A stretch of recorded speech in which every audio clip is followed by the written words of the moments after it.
Friends నమస్తే.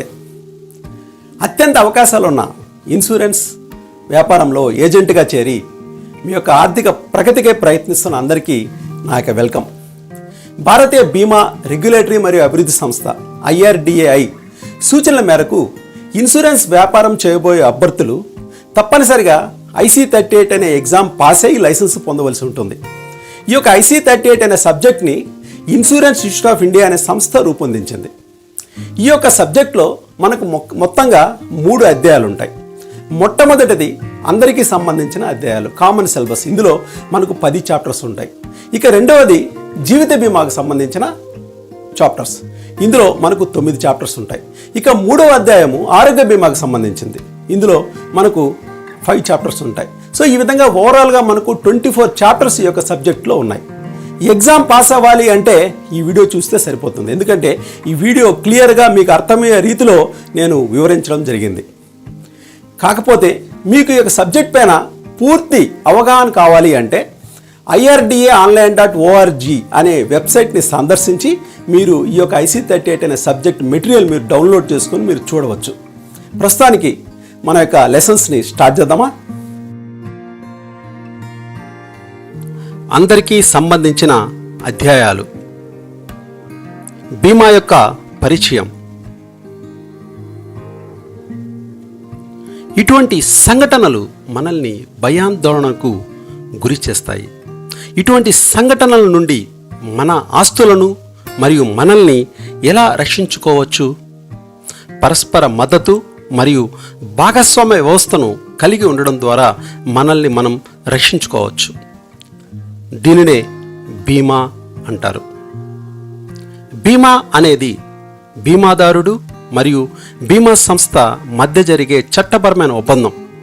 ఇందులో బీమాదారుడు నిర్దిష్ట పరిస్థితుల్లో అతను ఎదుర్కొనే నష్టాల నుండి ఆర్థిక రక్షణను పొందుతాడు. బీమా చరిత్ర.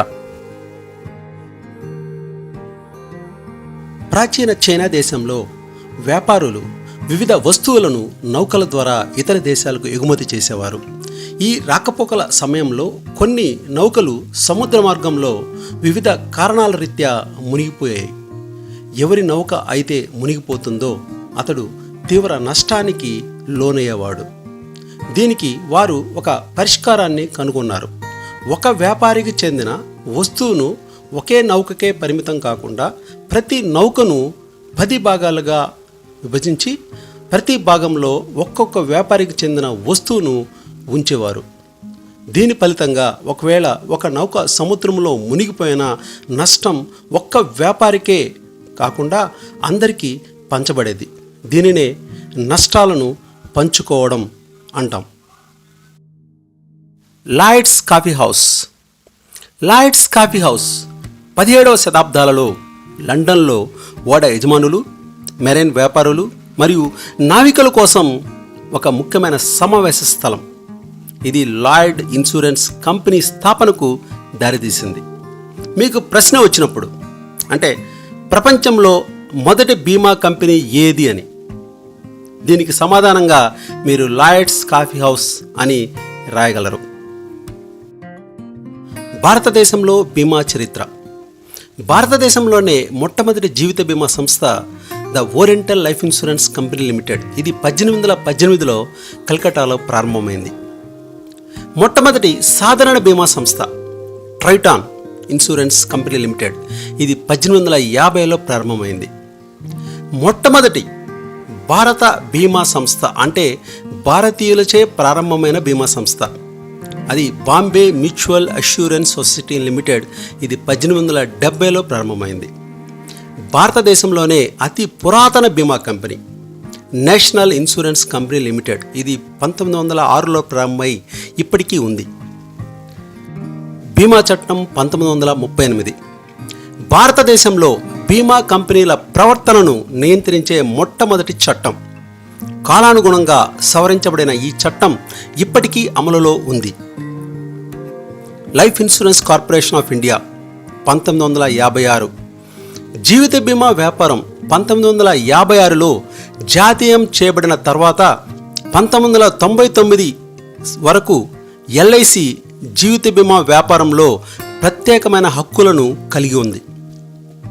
General insurance corporation of India 1972, Malhotra committee 1994లో భారత ప్రభుత్వం దీన్ని నియమించడం జరిగింది. ఇది బీమా సంస్కరణలపై ఏర్పాటు చేసిన మొట్టమొదటి కమిటీ. ఈ కమిటీ తన నివేదికలో జీవిత బీమా వ్యాపారంలో పోటీ ఉండాలని సిఫార్సు చేసింది. బీమా నియంత్రణ మరియు అభివృద్ధి సంస్థ 2000, 1999 సంవత్సరంలో పార్లమెంటుచే ఆమోదించబడిన ఈ యొక్క IRDAI 2000 సంవత్సరంలో తన యొక్క విధులను ప్రారంభించడం జరిగింది. రిస్క్ పూలింగ్ ఇది అతి ముఖ్యమైన బీమా నిబంధన. వ్యక్తుల సమూహాల నుండి ప్రీమియంను స్వీకరించి తిరిగి ఈ సమూహంలో రిస్క్ జరిగిన కుటుంబానికి తిరిగి పంచుతుంది. ఇక్కడ ఒక ఉదాహరణలో దీని గురించి తెలుసుకుందాం. ఒక సమూహంలో 1,00,000 జనాభా ఉంది. ప్రతి ఒక్కరూ విడివిడిగా ₹100 చెల్లించారు. మొత్తంగా సమకూరిన మొత్తం ₹1,00,00,000. బీమా కంపెనీ ఈ ప్రోగు అయిన సొమ్మును భద్రపరుస్తుంది. ఒకవేళ ఈ సమూహంలో 10 మంది వ్యక్తులు చనిపోతే ఒక్కొక్క కుటుంబానికి 10 లక్షల చొప్పున చెల్లిస్తుంది. ఈ విధంగా వీరు చెల్లించింది కేవలం ₹100 మాత్రమే. కానీ రిస్క్ జరిగినప్పుడు వారి కుటుంబానికి 10 లక్షలు ఆర్థిక సహాయం లభిస్తుంది. దీనినే రిస్క్ పూలింగ్ అంటాం. పెద్ద సంఖ్యల సూత్రం. బీమా వ్యాపారంలో బీమా చేయబడే జీవితాల సంఖ్య పెరిగే కొద్దీ పూలింగ్ సొమ్ము పెరిగి లాభాలు పెరుగుతాయి. ఇది బీమా వ్యాపారానికి అనుకూలించే అంశం. మరణాల రేటులో తేడా లేనప్పుడు వ్యక్తుల సంఖ్య 1,00,000 అయినప్పుడు వ్యక్తిగత చందా 100, పూల్ మొత్తం ₹1,00,00,000 అయింది. అలాగే 2,00,000 మంది ₹100 చొప్పున చందా వేస్తే 2 కోట్లు అయింది. అదేవిధంగా 3 కోట్లు, 4 కోట్లు, 5 కోట్లు. ఈ విధంగా జీవితాల సంఖ్య పెరిగే కొద్దీ పూల్ యొక్క సొమ్ము మొత్తం పెరుగుతూ ఉంటుంది. రిస్క్ నిర్వహణ విధానాలు. రిస్క్ నుండి తప్పుకోవడం, రిస్క్ నిలుపుదల, రిస్క్ తగ్గింపు, రిస్క్ ఫైనాన్సింగ్. వీటికి ఉదాహరణలు చూద్దాం. రిస్క్ నుండి తప్పుకోవడం ఇది చాలా విషయాలలో సాధ్యం కాదు, కానీ అవకాశాలుంటే దాన్ని ఇగ్నోర్ చేయకూడదు. ఉదాహరణకు, మేఘావృతమైన తుఫాను రాకడ సమయంలో ప్రయాణాన్ని వాయిదా వేయడం మంచిది. రిస్క్ నిలుపుదల. ప్రమాదం ద్వారా సంభవించే నష్టాలను ఎదుర్కోవడానికి ప్రయత్నించడం.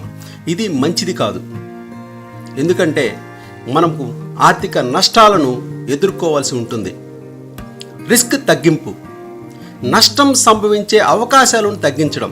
ఉదాహరణకు, హెల్మెట్ వాడడం, సీట్ బెల్ట్ పెట్టుకోవడం లాంటివి రిస్క్ తగ్గింపు కిందికి వస్తాయి. Risk financing. ఇది సంభవించే నష్టాలను తీర్చడానికి నిధుల కేటాయింపును సూచిస్తుంది. అన్నిటికన్నా ఉత్తమ రిస్క్ నిర్వహణ పద్ధతి బీమా తీసుకుని రిస్క్ను బదిలీ చేయడం. బీమా యొక్క ప్రధాన అంశాలు. రిస్క్. అనుకోకుండా జరిగే కొన్ని అనిశ్చిత సంఘటనల కారణంగా సంభవించే ఆర్థిక నష్టమే రిస్క్. ప్రమాదాలు మరియు నష్టాలకు దారితీసే అంశాలు. ఉదాహరణకు, అగ్ని, భూకంపం, వరదలు, పిడుగులు పడడం, దొంగతనం మరియు అవయవాలు కోల్పోవడం. వీటిల్ని ఆపదలు అంటాం. విపత్తులు. నష్టం జరిగే అవకాశాలను పెంచుతాయి. ఉదాహరణకు, సిగరెట్ తాగడం వల్ల క్యాన్సర్ వచ్చే అవకాశాలు ఉండవచ్చు. వీటిల్ని విపత్తులు అంటారు. బీమా యొక్క ముఖ్య సూత్రాలు. ముందుగా, అత్యంత మంచి విశ్వాసం. దీనినే మనం ఒబ్రిమా ఫైట్స్ అంటారు. ఇది బీమా ఒప్పందాలను నియంత్రించే చట్టపరమైన సిద్ధాంతం. బీమా ఒప్పందానికి సంబంధించిన అన్ని పార్టీలు చిత్తశుద్ధితో బీమా ప్రతిపాదనలోని అన్ని వాస్తవ విషయాలను స్వచ్ఛందంగా, ఖచ్చితంగా మరియు పూర్తిగా వెల్లడించాలి. ఇక్కడ మనం సెక్షన్ 45 గురించి తెలుసుకోవాలి. మోసం అనే పదం బీమా చట్టంలోని సెక్షన్ 45(2) కింద పేర్కొనబడింది. తదనుగుణంగా 3 సంవత్సరాలలోపు బీమా కంపెనీ పాలసీదారుడు వెల్లడించిన వాస్తవ విషయాలలో ఏదైనా తప్పును కనుగొన్నట్లయితే ఆ పాలసీని చెల్లని పాలసీగా ప్రకటిస్తుంది. అలా పాలసీ ప్రారంభమైన 3 సంవత్సరాల లోపు మాత్రమే చేయగలదు. సెక్షన్ 45నే వివాదరహిత చట్టంగా పేర్కొనడం జరిగింది. వాస్తవ విషయాలు అంటే ఏంటి? అండర్ రైటర్ పాలసీదారుడు వెల్లడించే వాస్తవ విషయాల ఆధారంగా ప్రీమియంను ప్రకటిస్తాడు మరియు రిస్కును తీసుకోవాలా లేదా అని నిర్ణయిస్తాడు. బీమాభిలాష, దీనినే మనం బీమా చేయదగిన ఆసక్తి అంటాం. బీమా చేయదగిన ఆసక్తి ప్రతి బీమా ఒప్పందం యొక్క ముఖ్యమైన అంశం మరియు బీమా కోసం చట్టబద్ధమైన ముందస్తు అవసరంగా పరిగణించబడుతుంది. ఇది ఒక వ్యక్తి లేదా సంస్థ బీమా తీసుకునే సమయంలో ఉండే ఆర్థికపరమైన మరియు చట్టపరమైన సంబంధాన్ని తెలియజేస్తుంది.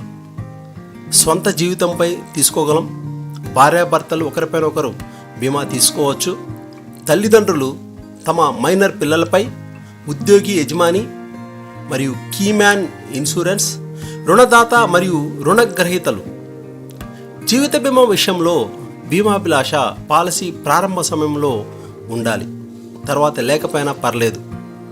కానీ సాధారణ బీమా విషయంలో బీమాభిలాష పాలసీ ప్రారంభంలో ఉండాలి మరియు క్లెయిమ్ సమయంలో కూడా ఉండాలి. సరైన కారణం, ప్రాక్సిమేట్ కాజ్, క్లెయిమ్ పరిష్కరించడంలో ప్రమాదం లేదా సంఘటన యొక్క క్రియాశీల మరియు సమర్థవంతమైన కారణం. మిస్టర్ పింటో గుర్రపు స్వారీ చేస్తుండగా అదుపు తప్పి నేల మీద పడిపోయాడు. అతని కాలు విరిగింది. అతను కదలలేక చాలాసేపు తడి నేలపైనే పడి ఉన్న కారణంగా న్యూమోనియా సోకింది. అతడిని ఆసుపత్రిలో చేర్చగా అతను తీవ్రమైన జ్వరం కారణంగా మరణించాడు. న్యూమోనియా వెంటనే వచ్చినట్లు అనిపించవచ్చు, కానీ దానికి అసలు కారణం అతనికి ప్రమాదవశాత్తు కాలు విరగడం, దీనితో అతను తడి నేలపైనే ఎక్కువసేపు పడి ఉండడం. అతను చనిపోవడానికి సమీప కారణం యాక్సిడెంట్ వల్ల కాలు విరగడం. కాబట్టి బీమా కంపెనీ వ్యక్తిగత ప్రమాద బీమా ప్రాతిపదికన క్లెయిమ్ చెల్లించింది. నష్టపరిహార సూత్రం, దీనినే మనం ఇండెమ్నిటీ ఒప్పందం అంటాము. ఇది నాన్ లైఫ్ ఇన్సూరెన్స్ పాలసీలకు నష్టపరిహార సూత్రం వర్తిస్తుంది.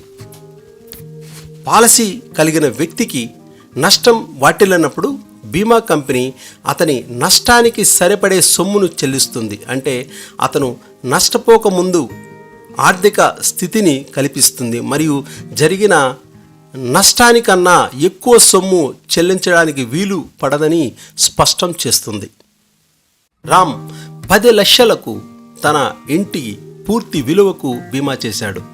తన ఇల్లు అగ్ని ప్రమాదానికి గురి అయింది. దీని ఫలితంగా అతనికి 70,000 నష్టం వాటిల్లింది. బీమా కంపెనీ అతనికి కలిగిన నష్టం 70,000 మాత్రమే చెల్లించింది. రామ్ ఇంతకన్నా ఎక్కువ క్లెయిమ్ చేయలేడు. తమ ఆస్తులను బీమా చేయడం ద్వారా అధిక లాభాలను పొందకూడదనే ఫిలాసఫీని ఈ నష్టపరిహార సూత్రం తెలియజేస్తుంది. భారత ఒప్పంద చట్టం 1872. కాంట్రాక్టు అనేది 2 లేదా అంతకన్నా ఎక్కువ పార్టీల మధ్య జరిగే ఒప్పందం. ఇది చట్టం ప్రకారం అమలు చేయబడుతుంది. ఇందులో 6 అంశాలు మనకు ఉంటాయి. మొదటిగా ప్రతిపాదన మరియు సమ్మతి.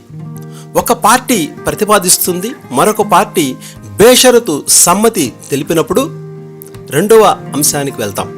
రెండవ అంశం పరిగణన. పరిగణన అనగా బీమాకు సంబంధించి ప్రీమియం. పార్టీల మధ్య ఒప్పందం. ఇరు వర్గాల మధ్య ఏకాభిప్రాయం కుదిరినప్పుడు పార్టీల మధ్య ఒప్పందం జరుగుతుంది. స్వేచ్ఛా సమ్మతి. ఈ యొక్క ఒప్పంద చట్టానికి సంబంధించి స్వేచ్ఛా సమ్మతి చాలా ముఖ్యమైన అంశం. ఈ యొక్క ఒప్పందం జరిగే ప్రక్రియలో ఇరు పార్టీలు తప్పులు చేయకూడదు, బలవంతం చేయకూడదు, మోసం చేయకూడదు. నెక్స్ట్, పార్టీల మధ్య సామర్థ్యం అంటే ప్రతిపాదన సామర్థ్యం అంటే మైనర్సు, క్రిమినల్సు, మానసిక స్థితి సరిగా లేనివారు ఈ యొక్క ఒప్పందంలోకి ప్రవేశించజాలరు. చివరిగా చట్టబద్ధత. ఈ యొక్క చాప్టర్లో గుర్తించుకోవలసిన పాయింట్లు. బీమా ఒప్పందంలో పరిగణన అనగా పాలసీదారుడు చెల్లించే ప్రీమియం.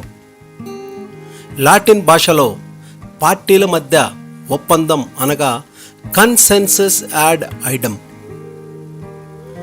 బలవంతం, మోసం లేదా తప్పుగా సూచించడం వల్ల ఒప్పందానికి సమ్మతి ఏర్పడినప్పటికీ అది చెల్లుబాటు కాదు.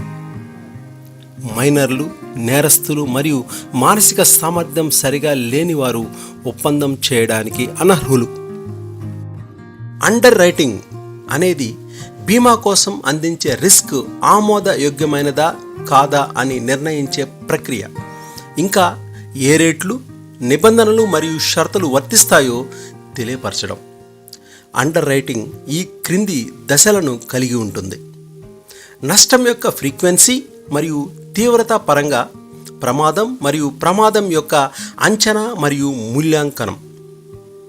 పాలసీ కవరేజ్ మరియు నిబంధనలు మరియు షరతులు సూత్రీకరణ.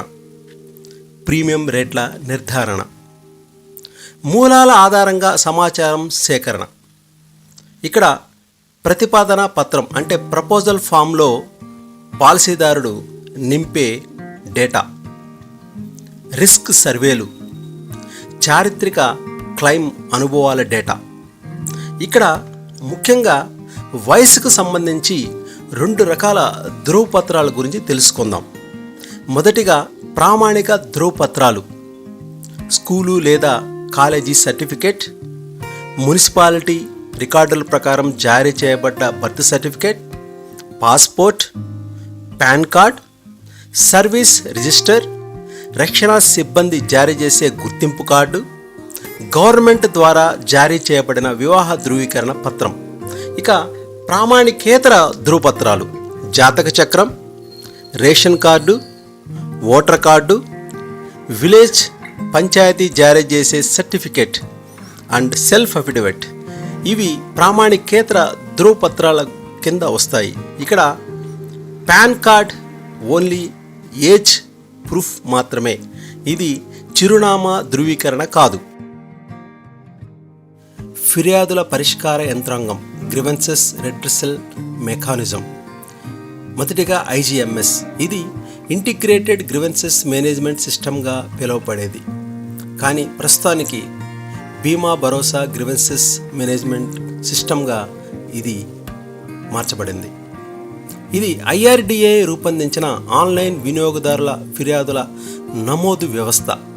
పాలసీ నంబర్, బీమాదారుని పేరు మరియు సంప్రదించే వారి వివరాలతో మీ ఫిర్యాదు గురించి ఖచ్చితమైన సమాచారాన్ని అందించడం ద్వారా మీరు ఈ పద్ధతిని ఉత్తమంగా ఉపయోగించుకోవచ్చు. పాలసీదారులు తన పాలసీకి సంబంధించిన ఫిర్యాదుతో మొదటిగా సంబంధిత బీమా సంస్థను సంప్రదించవలను. అతడు బీమా కంపెనీ నుంచి ఎటువంటి ప్రతిస్పందన అందుకోకపోతే లేదా బీమా కంపెనీ ఇచ్చిన ప్రతిస్పందన లేదా తీర్మానం అతనికి సంతృప్తికరంగా లేకపోయినా అతను IGMS కింద రెగ్యులేటర్ని సంప్రదించవచ్చు. అంబుడ్స్మన్. పాలసీదారులు తమ ఫిర్యాదులను న్యాయస్థానం వెలుపల ఎటువంటి ఖర్చు లేకుండా సమర్థవంతమైన మరియు నిష్పాక్షికంగా తమ సమస్యలను పరిష్కరించుకోవడం కోసం భారత ప్రభుత్వం ద్వారా ఇన్సూరెన్స్ అంబుడ్స్మన్ను సృష్టించడం జరిగింది. అంబుడ్స్మన్ ఫిర్యాదు అందుకున్న 1 నెలలోపు తన సిఫార్సుని చేస్తారు. అంబుడ్స్మన్ అందుకున్న ఫిర్యాదులోని వాస్తవికతను క్షుణ్ణంగా పరిశీలించి 3 నెలల వ్యవధిలో తమ అవార్డుని ఫిర్యాదు చేసిన వ్యక్తికి అందజేస్తారు. ఫిర్యాదు చేయదలిచిన వ్యక్తి ఫిర్యాదును 1 సంవత్సరం లోపల దాఖలు చేయవలసి ఉంటుంది. వినియోగదారుల రక్షణ చట్టం 2019. జిల్లా వినియోగదారుల వివాదాల పరిష్కార కమిషన్. వస్తువులు లేదా సేవల విలువ 1 కోటి మించరాదు. జిల్లా వినియోగదారుల కమిషన్కి సివిల్ కోర్టు అధికారాలు ఉన్నాయి. రాష్ట్ర వినియోగదారుల వివాదాల పరిష్కారాల కమిషన్. వస్తువు లేదా సేవల విలువ 1 కోటి విలువ నుండి 10 కోట్లకు మించకూడదు. జాతీయ వినియోగదారుల వివాదాల పరిష్కార కమిషన్ పరిహారం విలువ 10 కోట్లు దాటినట్లయితే జాతీయ వినియోగదారుల వివాదాల పరిష్కార కమిషన్ను సంప్రదించవచ్చు. దీనిని కేంద్ర ప్రభుత్వం ఏర్పాటు చేసింది. ఏజెంట్ ప్రవర్తన నియమావళి. బీమా గురించి కస్టమర్లకు అవసరమైన సమాచారాన్ని అందించడం, ఏజెంట్ ప్రాతినిధ్యం వహించే బీమా కంపెనీకి చెందిన పాలసీల వివరాలను తెలిపి అతనికి అవసరాలకు సరిపోయే పాలసీలను ప్రతిపాదించడం, బీమా పాలసీల అమ్మకాలకు సంబంధించి ఏజెంట్కి లభించే కమిషన్ పరిధిని వెల్లడించడం, కస్టమర్కి పాలసీ ప్రతిపాదించి అవసరమైన పత్రాలను సేకరించడం మరియు ప్రతిపాదన పత్రం బీమా ఆఫీసులో దాఖలు చేయడం, ఏజెంట్కి చెందిన కస్టమర్లు, పాలసీదారులు, క్లెయిమ్దారులకు సహాయం చేయడం, క్లెయిమ్ల పరిష్కారానికి సంబంధిత విధానాలలో లబ్ధిదారులకు సహాయం చేయడం, ఇన్సూరర్కి, కస్టమర్కి చెందిన ఎటువంటి సమాచారం అవసరమో, ఎందుకొరకు అవసరమో అన్న విషయాన్ని విపులీకరించి కస్టమర్ డేటాని సేకరించడం. ఇంతటితో మనకు మొదటి అధ్యాయం ముగుస్తుంది. విభాగం జీవిత బీమా. జీవిత బీమాలో ఏమి ఇమిడి ఉన్నది? సురేష్ ఒక సాఫ్ట్వేర్ ఇంజనీర్. ఇతను ఒక చక్కని కుటుంబంతో సంతోషకరమైన జీవితాన్ని గడుపుతున్నాడు. ఇతను తనకు సంవత్సరానికి వచ్చే 5 లక్షల జీతంతో తన పిల్లలకు మంచి విద్య, ఉండేందుకు లోన్లో కొన్న మంచి ఇల్లు మరియు కారుతో తన కుటుంబానికి ఎటువంటి లోటు రానియకుండా సంతోషంగా ఉన్న సమయంలో ఉన్నట్లుండి గుండెపోటుతో మరణించాడు. ఆ కుటుంబం తీవ్ర దుఃఖంలో మునిగిపోయింది. అతని భార్య లోన్ కట్టలేని కారణంగా ఇల్లు మరియు కార్ని బ్యాంకు వారు తిరిగి తీసేసుకున్నారు. కొన్ని రోజుల తర్వాత అతని భార్యకి తన భర్త ఎప్పుడో చెప్పిన ఇన్సూరెన్స్ పాలసీ గురించి గుర్తుకొచ్చింది. వెంటనే పాలసీ బాండ్తో బీమా కంపెనీని కలిసింది. బీమా కంపెనీ ఆ కుటుంబానికి 1 కోటి బీమా పరిహారం చెల్లించింది. దీనితో ఆ కుటుంబం యొక్క కష్టాలు తీరాయి. పిల్లల చదువు ముందుకు సాగింది. వారు కోల్పోయిన ఇల్లు మరియు కారు తిరిగి వచ్చాయి. వారు సంతోషంగా జీవించసాగారు. ఈ విధంగా జీవిత బీమా వారి కుటుంబానికి సహాయం చేసింది. బీమా ఎందుకు అవసరం అన్న విషయం గురించి కొంచెం వివరంగా తెలుసుకుందాం. ఆస్తి అనేది విలువ లేదా రాబడినిచ్చే ఒక రకమైన సంపద మరియు ఆస్తుల విలువ మరియు నష్టం రెండిటిని ఖచ్చితమైన ద్రవ్య ప్రమాణంలో కొలవవచ్చు. ఇక్కడ 2 రకాలైన ఆస్తుల గురించి తెలుసుకుందాం. లెక్కించగలిగిన ఆస్తులు, కనిపించని ఆస్తులు. లెక్కించగలిగిన ఆస్తుల కింద పరికరాలు, యంత్రాలు, భవనాలు, స్టాక్స్, వాహనాలు, భూమి, నగదు. కనిపించని ఆస్తుల కింద ట్రేడ్ మార్క్, పేటెంట్లు, కాపీరైట్లు, లైసెన్స్లు, గుడ్విల్, బ్రాండ్, ఫ్రాంచైజీలు. ఆస్తుల బీమా ఊహించని సంఘటనల నుండి ఉత్పన్నమయ్యే ఆర్థిక నష్టాల నుండి బీమా రక్షణను అందిస్తుంది. బీమాదారుడు కొంత మొత్తం మాత్రమే ప్రీమియంగా చెల్లించి తన నష్టం యొక్క ప్రభావాన్ని తగ్గించుకోగలడు. సామాన్యులు ఎదుర్కొనే వివిధ రకాలైన రిస్కులు: అకాల మరణం, అంగవైకల్యం, ఎక్కువ కాలం జీవించడం అనగా వృద్ధాప్యం. ఇన్సూరెన్స్ ఎలా పనిచేస్తుంది? బీమా అనేది బీమా సంస్థ మరియు బీమా చేయబడిన వ్యక్తి మధ్య జరిగే ఒక ఒప్పందం. ఒక పార్టీ ప్రీమియం చెల్లిస్తుంది, మరొక పార్టీ అనగా బీమా కంపెనీ బీమా చేసిన సంఘటన జరిగినప్పుడు క్లెయిమ్ సొమ్మును లబ్ధిదారుడికి చెల్లించే బాధ్యత వహిస్తుంది. ఆర్థిక ప్రణాళిక రకాలు. మనకు ఇక్కడ 3 రకాలైన ఆర్థిక ప్రణాళికలు ఉన్నాయి: స్వల్పకాలిక, మధ్యకాలిక మరియు దీర్ఘకాలిక లక్ష్యాలు. స్వల్పకాలిక లక్ష్యాలు అంటే ఎల్సిడి టీవీ కొనడం మరియు విహార యాత్రల గురించి ప్లాన్ చేయడం. మధ్యకాలిక లక్ష్యాలు ఇల్లు కొనడం, విదేశీ యాత్రలు. దీర్ఘకాలిక లక్ష్యాలు పిల్లల చదువు, కూతురు పెళ్లి మరియు పెన్షన్ కోసం చేసే ప్రణాళిక.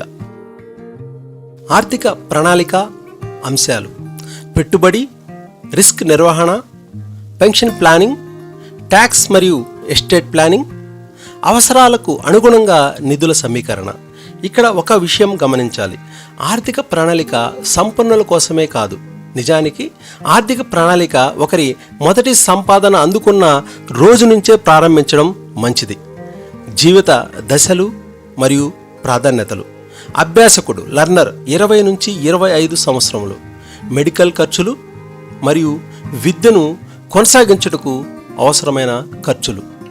సంపాదనాపరుడు ఎర్నర్ 20 సంవత్సరాల నుండి తక్షణ భవిష్యత్తులో తలెచ్చే భవిష్యత్తు అవసరాల కోసం ఒకరు పొదుపు చేయవచ్చు. భాగస్వామి పార్ట్నర్ 28 నుంచి 30 సంవత్సరాలు, ఇల్లు కోసం ప్రణాళిక, పిల్లల భవిష్యత్తు కోసం ప్రణాళిక చేయడం. తల్లిదండ్రులు పేరెంట్స్ 28 నుంచి 35 సంవత్సరాలు, కుటుంబ ఆరోగ్యం, పిల్లల పాఠశాలకు సంబంధించిన ఖర్చులు. ప్రొవైడర్ 35 నుంచి 55 సంవత్సరాలు, కుమార్తె వివాహం మరియు కొడుకు లేదా కుమార్తె సెటిల్మెంట్ కోసం సదుపాయం కల్పించడం. ఎంప్టీ నెస్టర్ 55 నుంచి 65 సంవత్సరములు, ఆరోగ్య సంరక్షణ, ఆర్థిక స్వాతంత్రం మరియు ఆర్థిక భద్రత. ఈ దశలో ఆదాయాన్ని పొందడం చాలా ముఖ్యం.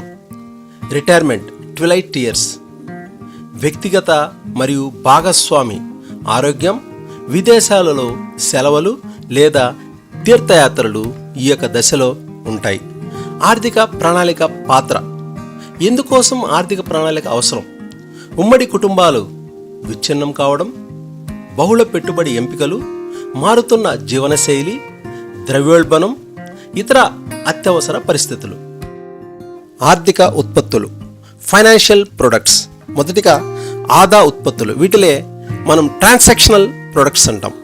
బ్యాంక్ డిపాజిట్లు మరియు ఇతర పొదుపు సాధనాలు సరైన సమయంలో మరియు తగినంత మొత్తంలో కొనుగోలు శక్తికి, ద్రవ్యత్వం కలిగి ఉండడానికి వీలు కల్పిస్తాయి. బీమా వంటి ఆకస్మిక ఉత్పత్తులు. ఇవి ఆకస్మిక మరియు ఊహించని సంఘటనల సందర్భంలో నష్టపోయే పెద్ద నష్టాల నుండి రక్షణ అందిస్తాయి.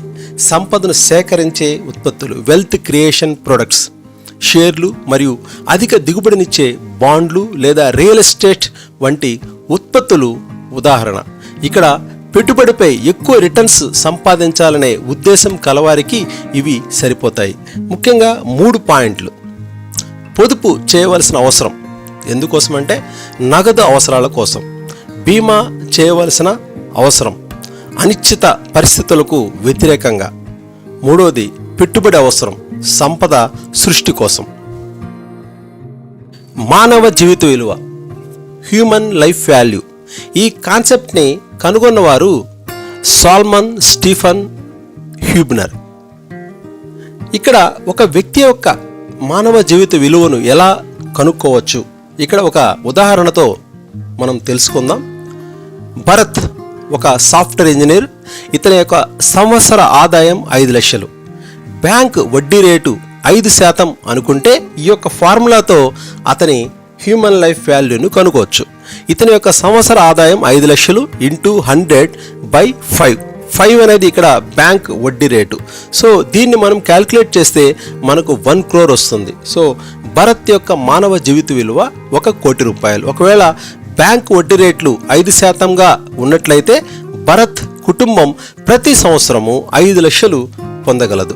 దీన్నే మనం ఇన్కమ్ రీప్లేస్మెంట్ మెథడ్ అని కూడా అంటాం. జీవిత బీమా ఉత్పత్తులు. జీవిత బీమా ఉత్పత్తులు ఆర్థిక నష్టం నుంచి రక్షణను అందిస్తాయి. జీవిత బీమా మనశ్శాంతిని అందిస్తుంది. ఎండోమెంట్ తీవ్రమైన రోగాలు మరియు అంగవైకల్యం లాంటి జీవన ప్రయోజనాలను పొందవచ్చు. రైడర్స్ ద్వారా అంగవైకల్యం, తీవ్ర అస్వస్థత రోగాలు మరియు ప్రమాద బీమా లాంటి అదనపు ప్రయోజనాలు పొందవచ్చు. సాంప్రదాయ జీవిత బీమా ఉత్పత్తులు. మొదటిగా టర్మ్ ఇన్సూరెన్స్ ప్లాను. ఈ యొక్క ప్లాన్ యొక్క ప్రత్యేకతలు. ఈ ప్లాన్ నిర్దిష్ట కాల వ్యవధిలో మాత్రమే చెల్లుబాటు అవుతుంది. ఈ పాలసీ ఆదాయ రీప్లేస్మెంట్ ప్లాన్గా పనిచేస్తుంది. ఈ పాలసీ కేవలం మరణ ప్రయోజనాలు మాత్రమే అందిస్తుంది. ఈ ప్లాన్ యొక్క యూఎస్పి దాని తక్కువ ప్రీమియం. ఈ ప్లాన్లోని రకాలు: ఒకటి లెవెల్ టర్మ్ ఇన్సూరెన్స్, రెండవది ఇంక్రీజింగ్ టర్మ్ ఇన్సూరెన్స్, మూడవది డిక్రీజింగ్ టర్మ్ ఇన్సూరెన్స్ అండ్ నాలుగవది రిటర్న్ ఆఫ్ ప్రీమియం పాలసీ. ఇక్కడ టర్మ్ జీవిత బీమా పథకాల గురించి వివరంగా ఈ యొక్క చార్ట్లో చూద్దాం.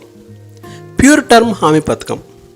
ఇక్కడ ఒక వ్యక్తి ఒక టర్మ్ కాలపరిమితి తీసుకున్నంత కాలము అతనికి డెత్ బెనిఫిట్ అమల్లో ఉంటుంది, కానీ మెచ్యూరిటీ తర్వాత అతనికి ఎటువంటి బెనిఫిట్ చెల్లించబడదు. ఇకపోతే రిటర్న్ ఆఫ్ ప్రీమియం పాలసీలు. ఈ పాలసీలో తీసుకున్న కాలపరిమితి మొత్తము డెత్ బెనిఫిట్ అమలులో ఉంటుంది.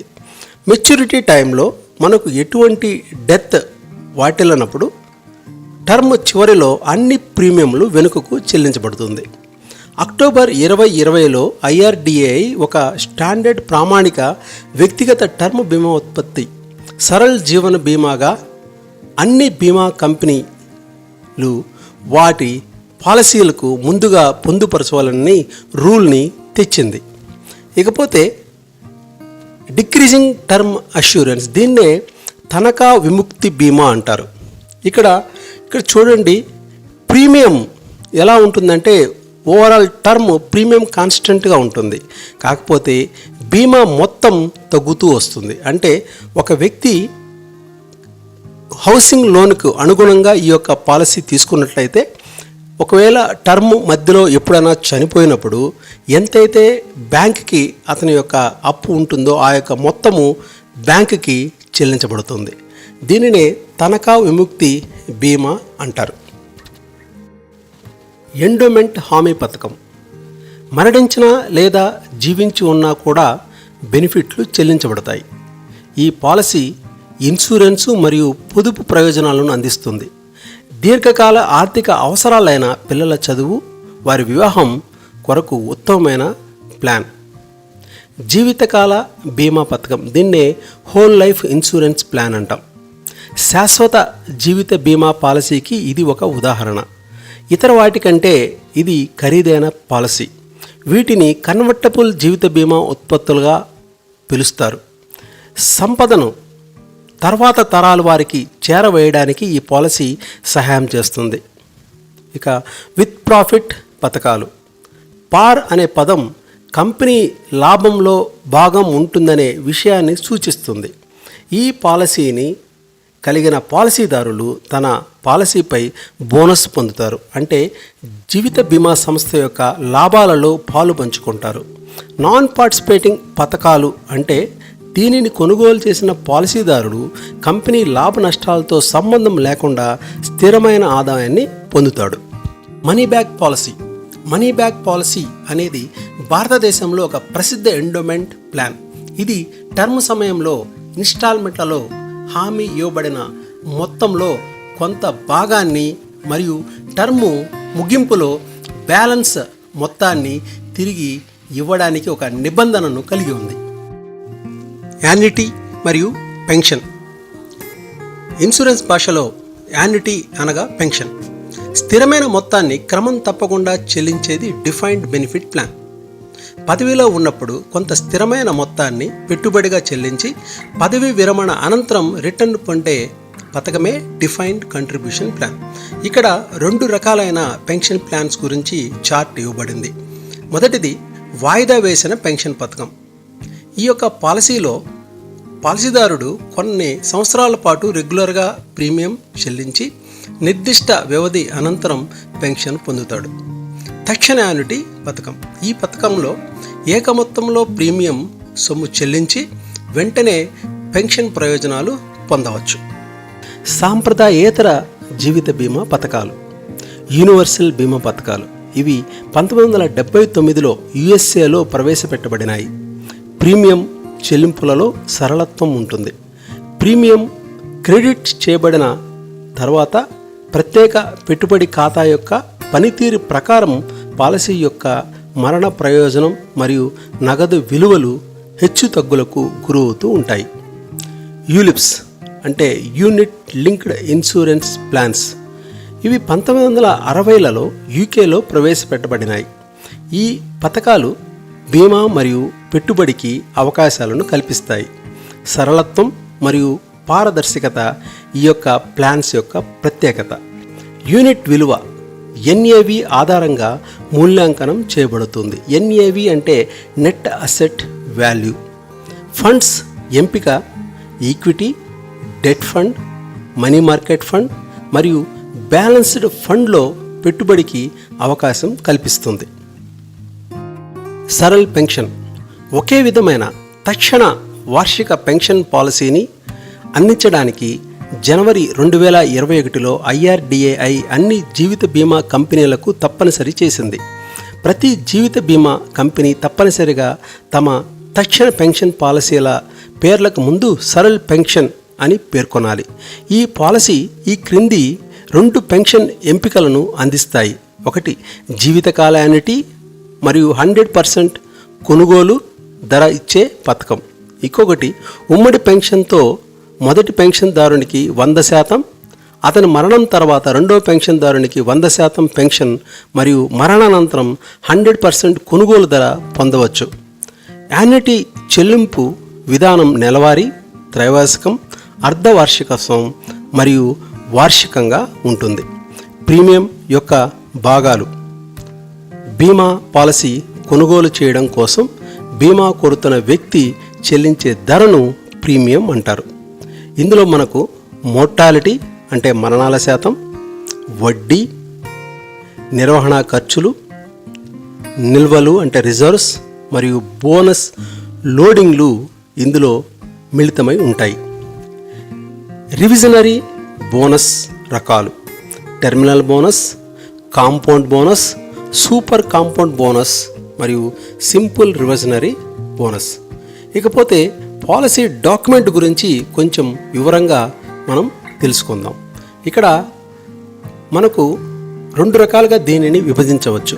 ఒకటి ప్రతిపాదన దశ డాక్యుమెంట్స్ అంటే ప్రతిపాదన పత్రం, వయసు ధృవీకరణ, చిరునామా ధృవీకరణ, ఏజెంట్ గోప్యతా నివేదిక, వైద్య పరీక్ష నివేదిక, మోరల్ హజార్డ్ నివేదిక. ఇకపోతే 2వ దశ పాలసీ దశ డాక్యుమెంట్లు. మొదటి ప్రీమియం రసీదు. మొదటి ప్రీమియం రసీదుని మనం ఫస్ట్ ప్రీమియం రిసిప్ట్ అంటారు. ఈ యొక్క మొదటి ప్రీమియం రసీదు జారీ చేసిన తర్వాత పాలసీ ఒప్పందం ప్రారంభమైందని అర్థం. పాలసీ డాక్యుమెంట్లో మనకు ముఖ్యంగా 3 భాగాలు ఉంటాయి. మొదటిది పాలసీ షెడ్యూల్. ఇది మొదటి భాగం. ఇందులో నామినీ వివరాలు, బీమాదారుని వివరాలు, పాలసీ చివరి మరియు ప్రారంభ తేదీ ఉంటాయి. ప్రామాణిక నిబంధనలు. ఇందులో హక్కులు మరియు అధికారాలు మరియు ఇతర షరతులు ఉంటాయి.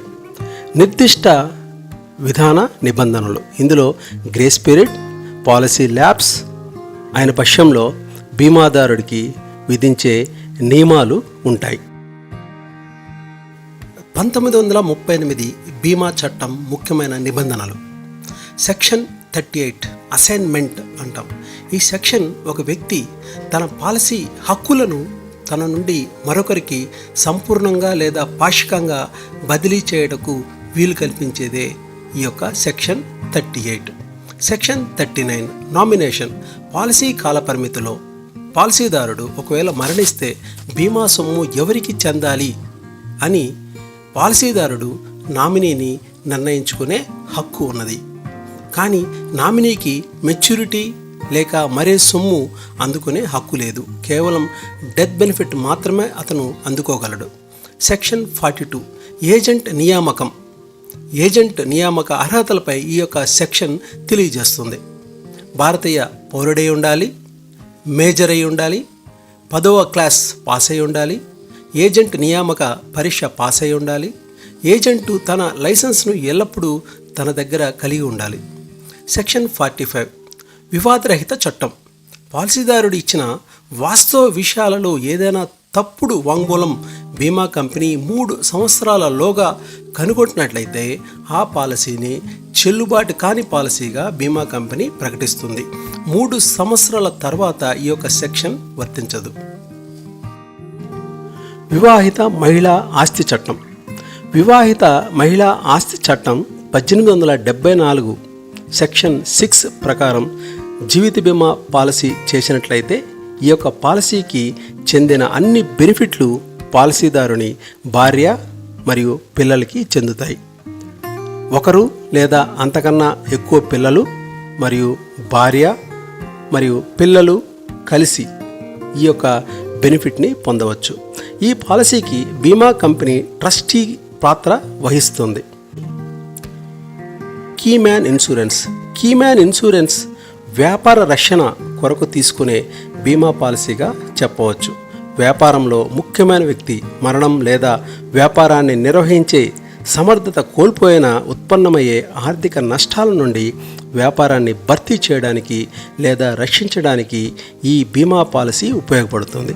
కీమ్యాన్ జీవిత బీమాలో టర్మ్ ఇన్సూరెన్స్ పాలసీ మాత్రమే అనుమతించబడుతుంది. ఇక్కడ చెల్లించే హామీ చేసిన బీమా మొత్తాన్ని కంపెనీ యొక్క లాభాలతో ముడిపడి ఉంటుంది. కీలక వ్యక్తి యొక్క సొంత ఆదాయ నష్టాలకు సంబంధం ఉండదు. రిస్క్ల వర్గీకరణ. ప్రామాణిక జీవితాలు. సాధారణ జీవితాలు కలిగిన వ్యక్తులకు ఇది వర్తిస్తుంది. జీవిత బీమా కంపెనీ ఇటువంటి వ్యక్తుల నుండి ట్యాబులర్ ప్రీమియంలు వసూలు చేస్తాయి. ప్రాధాన్యత రిస్కులు. ఈ రిస్క్ క్లాస్లోని వ్యక్తులు మంచి ఆరోగ్యాన్ని కలిగి ఉంటారు. సాధారణంగా ప్రామాణిక జీవితాలతో పోల్చినప్పుడు వీరికి రిస్క్ తక్కువగా ఉంటుంది. ఈ వ్యక్తులు జీవిత బీమా కోసం అతి తక్కువ ప్రీమియంలను చెల్లించాలని ఆశించవచ్చు. తక్కువ ప్రామాణిక జీవితాలు. వీరు స్టాండర్డ్ కంటే ఎక్కువ రిస్క్ వర్గానికి చెందుతారు. ఇది ఆరోగ్య సమస్యల వల్ల కావచ్చు లేదా ప్రమాదకరమైన గతం వల్ల కావచ్చు. వీరు ప్రీమియంలు అత్యధిక రేట్లలో చెల్లించవలసి ఉండవచ్చు. తిరస్కరించబడిన జీవితాలు. కొన్ని అనారోగ్య కారణాలు మరియు ధూమపానం ఎక్కువ మొత్తంలో చేసేవాళ్ళు ఈ యొక్క వర్గానికి చెందుతారు. వీరి వల్ల జీవిత బీమా కంపెనీకి క్లెయిమ్ రేటు ఎక్కువగా వచ్చే అవకాశం ఉంది కావున వీరికి పాలసీ ఇవ్వడంను తిరస్కరించవచ్చు. బీమా క్లెయిమ్. బీమా అనేది ఒక ఆర్థిక ఒప్పందం. బీమా చేయబడిన వ్యక్తి బీమా కొన్నందుకు సరిపడా ప్రీమియంను చెల్లించాలి. దానికి బదులుగా బీమాదారుడు అనగా బీమా కంపెనీ పాలసీ షరతులు మరియు నిబంధనలకు ఆధారంగా అతనికి ఆర్థిక రక్షణ కల్పించాలి. ఇక్కడ ఆర్థిక రక్షణ అనగా బీమా క్లెయిమ్ అని అర్థం. క్లెయిమ్ల వర్గీకరణ. సర్వైవల్ క్లెయిమ్ మరియు డెత్ క్లెయిమ్. సర్వైవల్ క్లెయిమ్ విషయంలో సమర్పించవలసిన డాక్యుమెంట్లు పాలసీ డాక్యుమెంట్లు అండ్ కేవైసీ డాక్యుమెంట్లు. ఇక డెత్ క్లెయిమ్ విషయంలో సమర్పించవలసిన డాక్యుమెంట్లు నామినీ ద్వారా క్లెయిమ్ ఫామ్ సమర్పణ, ఖననం లేదా దహనం యొక్క సర్టిఫికేట్, వైద్యుని చికిత్సా సర్టిఫికేట్, ఆసుపత్రి సర్టిఫికేట్, యజమాని యొక్క సర్టిఫికేట్, మున్సిపల్ అధికారులు జారీ చేసిన మరణ ధృవీకరణ పత్రం, ప్రథమ సమాచార నివేదిక, FIR, inquest report, post mortem report ఒకవేళ ప్రమాదవశాత్తు మరణిస్తే. ఇంతటితో జీవిత బీమాకు సంబంధించిన ఈ యొక్క 2వ అధ్యాయం ముగుస్తుంది. 3వ అధ్యాయం ఆరోగ్య బీమా. 2 కారణాల రీత్యా ఆరోగ్య బీమా అవసరం ఉంది. ఒక వ్యక్తి యొక్క పొదుపు అనారోగ్యం కారణంగా తుడిచి పెట్టుకుపోకుండా ఆరోగ్య బీమా సంరక్షిస్తుంది. ఏదైనా అనారోగ్యం విషయంలో వైద్య సదుపాయాల కోసం చెల్లించడానికి ఆర్థిక సహాయం అందజేస్తుంది. ఆరోగ్య బీమా యొక్క నిర్ధారకాలు. ఎందుకు ఆరోగ్య బీమా అవసరం? జీవనశైలి కారణాలు, పర్యావరణ కారణాలు మరియు జన్యుపరమైన కారణాలు. ఆరోగ్య సంరక్షణ రకాలు. ఇక్కడ 3 రకాలుగా మనకు ఆరోగ్య సంరక్షణ లభిస్తుంది. 1 ప్రైమరీ. ఒక వ్యక్తికి జ్వరం కోసం వైద్యుడిని సందర్శించాడు. డాక్టర్ రోగ నిర్ధారణ పరీక్షలు చేసి డెంగ్యూ జ్వరం సూచికగా కొన్ని మందులు సూచించాడు. దీనికి ఉదాహరణ గ్రామ స్థాయిలో ప్రాథమిక ఆరోగ్య సంరక్షణ కేంద్రాలు. ప్రభుత్వం మరియు ప్రైవేట్ రంగాలలో ఇవి ఉన్నాయి. సెకండరీ. వైద్య నిపుణుల ద్వారా ఆరోగ్య సంరక్షణ సేవలను ఇది సూచిస్తుంది. వీరికి రోగితో మొదటి పరిచయం ఉండదు. ప్రైమరీ దశ నుంచి ఒకవేళ ప్రత్యేక లేక తీవ్రమైన చికిత్సలు అవసరమైతే ఈ నిపుణుల ద్వారా నివృత్తి చేసుకోవచ్చు. తృతీయ, ఇది ప్రత్యేక సంప్రదింపుల ఆరోగ్య సంరక్షణ విభాగం. సాధారణంగా ఇన్ పేషెంట్కు మరియు ప్రాథమిక ద్వితీయ సంరక్షణ డాక్టర్లచే రెఫరల్పై ఈ ప్రత్యేకమైన చికిత్సలు అందించబడతాయి. ఉదాహరణకు ఆంకాలజీ అనగా క్యాన్సర్ చికిత్స, ఆర్గాన్ మార్పిడి సౌకర్యాలు, అధిక ప్రమాద గర్భం నిపుణులు మొదలైనవి ఈ విభాగం కింద వస్తాయి. భారతదేశంలో ఆరోగ్య బీమా యొక్క పరిణామం. మొదటిగా ఎంప్లాయీస్ స్టేట్ ఇన్సూరెన్స్ స్కీమ్, ఇది 1948లో ప్రారంభమైంది. తర్వాత కేంద్ర ప్రభుత్వ హెల్త్ స్కీములు 1954లో ప్రారంభమయ్యాయి. ఇక వాణిజ్యపరమైన ఆరోగ్య బీమా 1986లో ప్రారంభమైంది. ఇదే మెడిక్లైమ్. మెడిక్లైమ్ మొట్టమొదట ప్రారంభమైన ప్రామాణికమైన ఆరోగ్య బీమా పాలసీ. ఇది 1986లో ప్రారంభమైంది. థర్డ్ పార్టీ అడ్మినిస్ట్రేటర్, వీరు IRDAI చే రిజిస్టర్ చేయబడి ఉంటారు. ముందస్తు అనుమతి మరియు నగదు రహిత క్లెయిమ్ల సర్వీసింగ్. వ్యక్తిగత ప్రమాద బీమాతో ఆసుపత్రి ఖర్చులలో సహాయం మరియు ట్రావెల్ ఇన్సూరెన్స్ సర్వీసింగ్. ప్రీ ఇన్సూరెన్స్ని ఆమోదాన్ని సులభతరం చేయడం, అండర్ రేటింగ్ కోసం వైద్య పరీక్షలు వీరు నిర్వహిస్తారు. ఆరోగ్య బీమా డాక్యుమెంట్లు. ఏదైనా ప్రతిపాదన అండర్ రైటర్ యొక్క అంగీకారంతోనే అమలులోకి వస్తుంది. దానికి ముందుగా మనం ప్రపోజల్ ఫామ్ సమర్పించాలి, అంటే ప్రతిపాదన పత్రం. తర్వాత ప్రాస్పెక్టస్ మనం కరెక్ట్గా పరిశీలించాలి. పాలసీ డాక్యుమెంటు, ఇది మనకు కాంట్రాక్ట్ జరిగింది అనేదానికి ప్రూఫ్ మరియు నిబంధనలు, షరతులు. ఇక్కడ ఆరోగ్య బీమా ఉత్పత్తుల వర్గీకరణ. హాస్పిటలైజేషన్ నష్టపరిహార కవర్. ఆసుపత్రిలో చేరడం వల్ల చెల్లించాల్సిన వైద్య ఖర్చులను బీమా మొత్తానికి లోబడి ఖచ్చితమైన బిల్లులను చెల్లిస్తారు. స్థిర ప్రయోజన ఆరోగ్య బీమా కవర్. ఆసుపత్రిలో చేరిన కాలానికి రోజుకు ఒక నిర్దిష్ట మొత్తాన్ని చెల్లిస్తారు. కొన్ని ఉత్పత్తులు వేర్వేరు శస్త్రచికిత్సల కోసం ముందుగానే నిర్ణయించిన మొత్తాన్ని కూడా చెల్లిస్తాయి. కస్టమర్ సెగ్మెంట్ ఆధారంగా వర్గీకరణ. రీటైల్ కస్టమర్లకు మరియు వారి కుటుంబ సభ్యులకు వ్యక్తిగత కవర్ అందించబడుతుంది. ఉద్యోగులు మరియు సమూహాల కవర్ చేసే కార్పొరేట్ క్లయింట్లకు అందించే గ్రూప్ కవర్. ఇక్కడ వారి కుటుంబాలకు కూడా కవరేజ్ ఉంటుంది. ప్రధానమంత్రి జన్ ఆరోగ్య వంటి ప్రభుత్వ పథకాల కోసం భారీ సంఖ్యలో కవర్ కల్పించే ఆరోగ్య బీమా. హాస్పిటలైజేషన్ నష్టపరిహార కవర్. ఇందులో ముఖ్యంగా 8 సదుపాయాలు ఉంటాయి. 1, ఇన్పేషెంట్ ఆసుపత్రి ఖర్చులు. 2వది day care treatment. Day care treatment అంటే 2-3 గంటల్లోనే ట్రీట్మెంట్ కంప్లీట్ అయ్యి పేషెంట్ డిశ్చార్జ్ అయ్యి బయటికి రావచ్చు. 24 గంటలు హాస్పిటల్ ఉండాల్సిన పని లేదు. Next OPD cover. ఆసుపత్రిలో చేరకముందు మరియు చేరిన తర్వాత ఖర్చులు, అంటే pre hospitalisation and post hospitalisation.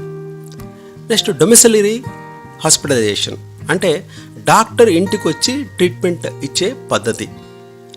Family floater, దీనినే కుటుంబ ఫ్లోటర్ అంటాము. ఫ్యామిలీ మొత్తానికి ఒకే ఆరోగ్య బీమాతో మన యొక్క సమ్ అష్యూర్డ్ని వాడుకోవచ్చు, ఎటువంటి నిష్పత్తి లేకుండా. బేస్ కవర్ మరియు టాపప్.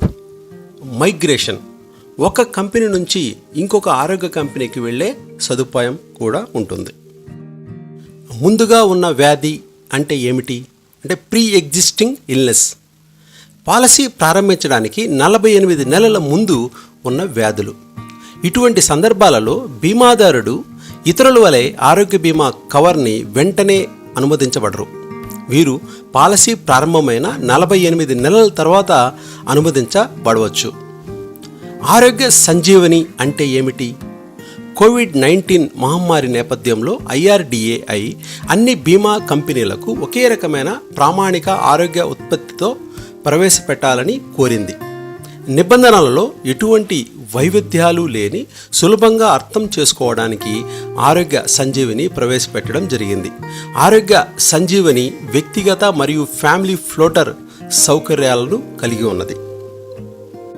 ఆరోగ్య బీమా అండర్ రేటింగ్ యొక్క ముఖ్య ఉద్దేశం ప్రతికూల ఎంపికను నిరోధించడం. ఇందులో ముఖ్యంగా ఈ క్రింద తెలిపిన ఇంపార్టెంట్ పాయింట్స్ చాలా అవసరం. ఒక వ్యక్తి యొక్క వయస్సు, అలవాట్లు, కుటుంబ ఆరోగ్య చరిత్ర, ఇదివరకున్న ఆరోగ్య స్థితి, పర్యావరణం, లింగం, వృత్తి, బాడీ కొలతలు అంటే బాడీ మాస్ ఇండెక్స్, ప్రస్తుత ఆరోగ్యం. ఆరోగ్య బీమా క్లెయిమ్ ప్రక్రియ ఎలా ఉంటుంది అంటే మొదటిగా తెలియపరచడం అంటే ఇన్ఫర్మేషన్ ఇవ్వడం, రిజిస్ట్రేషన్, పత్రాల ధృవీకరణ, బిల్లింగ్ సమాచారాన్ని సేకరించడం, క్లెయిమ్ల కోడింగ్, క్లెయిమ్ని ప్రాసెస్ చేయడం, తుది క్లెయిమ్ చెల్లించవలసిన దశ చేరుకోవడం, క్లెయిమ్ చెల్లించడం, అందుబాటులో లేని పత్రాల నిర్వహణ, అదనపు సమాచారం సేకరించడం, క్లెయిమ్ తిరస్కరణ, అనుమానిత క్లెయిమ్లపై వివరాత్మక సమాచారం, క్లెయిమ్ పత్రాల నిర్వహణ, క్లెయిమ్ యొక్క ఆడిట్. ఫ్రెండ్స్, ఎగ్జామ్కు వెళ్ళబోయే ముందు ముఖ్యంగా 3 సూచనలు. మొదటిది, ఈ యొక్క ఎగ్జామ్లో మనకు 50 క్వశ్చన్స్ ఉంటాయి.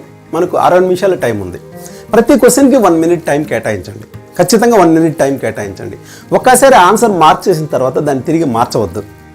సో ఖచ్చితంగా మనకు 60 నిమిషాల్లో 50 క్వశ్చన్స్ ఖచ్చితంగా మనం కంప్లీట్ చేయగలము. టైం గురించి ప్రాబ్లం లేదు.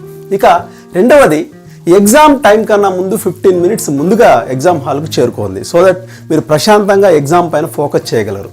ఇక మూడవది, ఈ యొక్క ఎగ్జామ్కి వెళ్ళిపోయే ముందు మీ యొక్క హాల్ టికెట్ తీసుకెళ్ళడం ఖచ్చితంగా మీరు మర్చిపోకండి. ఎందుకంటే ఈ యొక్క హాల్ టికెట్లో మీ యొక్క exam timing, exam language and మీ యొక్క సిగ్నేచర్ ఉంటుంది. ఎందుకంటే మనం ఎగ్జామ్ వెళ్ళిన తర్వాత ఎగ్జామ్ హాల్లో మనం ఎంటర్ కావాలి అంటే ఈ యొక్క సిగ్నేచర్ హాల్ టికెట్లో ఎలా ఉందో అలాగే మన సిగ్నేచర్ అనేది అక్కడ పొందుపరచవలసి ఉంటుందన్నమాట. కాబట్టి సిగ్నేచర్ ఒకసారి చూసుకోండి. సో దట్ మీరు సిగ్నేచర్ పర్ఫెక్ట్గా అక్కడ పెట్టగలరు. సో ఎగ్జామ్ అనేది ఈజీగా పాస్ అవ్వచ్చు. ఎందుకంటే ఈ వీడియో మీరు చూస్తున్నారు కాబట్టి ఖచ్చితంగా ఎగ్జామ్ కంప్లీట్ అవుతుంది. All the best. సో మీ యొక్క ఫైనాన్షియల్ ఫ్యూచర్ పర్ఫెక్ట్గా బ్రహ్మాండంగా ఉండాలని కోరుతూ మీ యొక్క రవిశంకర్ రాజు. Thank you.